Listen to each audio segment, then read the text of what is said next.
मैं इकोसिस्टम के दो छोटे छोटे उदाहरण आपके सामने रखूंगा जिससे आपको समझ में आएगा कि इकोसिस्टम कितना जहरीला है। सबसे पहला उदाहरण, पिछले साल रामनवमी के दिन दिल्ली के जहांगीरपुरी में रामनवमी के जुलूस के ऊपर हमला होता है, पथराव होता है। दिल्ली पुलिस के एक सब इंस्पेक्टर को गोली लगती है, कई लोग उस पथराव में घायल होते हैं, निहत्थे राम सेवक घायल होते हैं। दिल्ली की पुलिस जहांगीरपुरी के एक कबाड़ी को गिरफ्तार करती है, अंसार नाम का कबाड़ी। शाम को 8 बजे दिल्ली की पुलिस उसको गिरफ्तार करती है। महेंद्र जी, सुबह 9 बजे देश की सबसे बड़ी अदालत में, सुप्रीम कोर्ट में, देश के सबसे बड़े बड़े 5 वकील जहांगीरपुरी के कबाड़ी के लिए जाके खड़े होते हैं। शेम से भी ज्यादा भयानक बात यह है, जो उस वक्त हमने सोची कि ये जहांगीरपुरी का कबाड़ी अंसार, पत्थर चलाने वाला, इसके पास इतने बड़े बड़े वकील कहां से आ गए। अगर आप और हम अपना घर बेच के भी उन 5 वकील को 12 घंटे के अंदर सुप्रीम कोर्ट में खड़ा करने की कोशिश करेंगे, हमें अपॉइंटमेंट भी नहीं मिलेगा उन वकीलों से। 12 घंटे के अंदर अपॉइंटमेंट भी नहीं मिलेगा।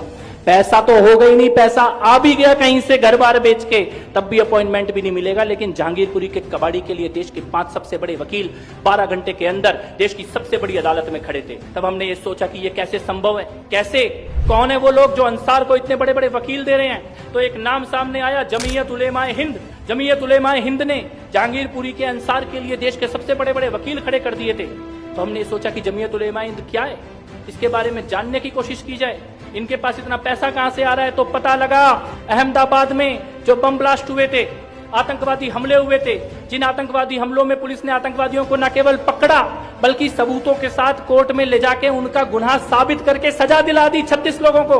उन 36 के 36 लोगों का सजा याफ्ता कन्विक्टेड टेररिस्ट आतंकवादियों का केस लड़ने का काम अगर कोई कर रहा है तो जमीयत उलेमाए हिंद कर रही है। यानी जो संस्था आतंकवादियों का केस ऑन रिकॉर्ड लड़ रही है, वो इस संस्था जहांगीरपुरी के कबाड़ी अंसार का केस लड़ रही है। ये इकोसिस्टम है और उसके पास पैसा कहां से आता है। बड़ा सोचने का विषय है। आप लोग इस विचार को यहां से लेके जाना, जमीयत उलेमाए हिंद के पास पैसा कहां से आता है। इस देश में हलाल का जो भी प्रोडक्ट, और हलाल केवल नॉनवेज प्रोडक्ट नहीं है। अगर आप अभी गूगल पे सर्च करेंगे तो हलाल में वेज, नॉनवेज, यहाँ तक कि आपका ये पेन, पेपर, कॉपी, बिल्डिंग, इमारत, रियल एस्टेट, फोन, इन सब तक को हलाल के सर्टिफिकेशन का जो भी पैसा जाता है वो सारा का सारा पैसा जमीयत उलेमाए हिंद के पास जाता है। यानी कि आप अपने बाल कटाने के पैसे से अपनी गर्दन कटाने की कोशिश करें। इसको कहते हैं इकोसिस्टम। और दूसरा एग्जांपल दिल्ली के दंगों का।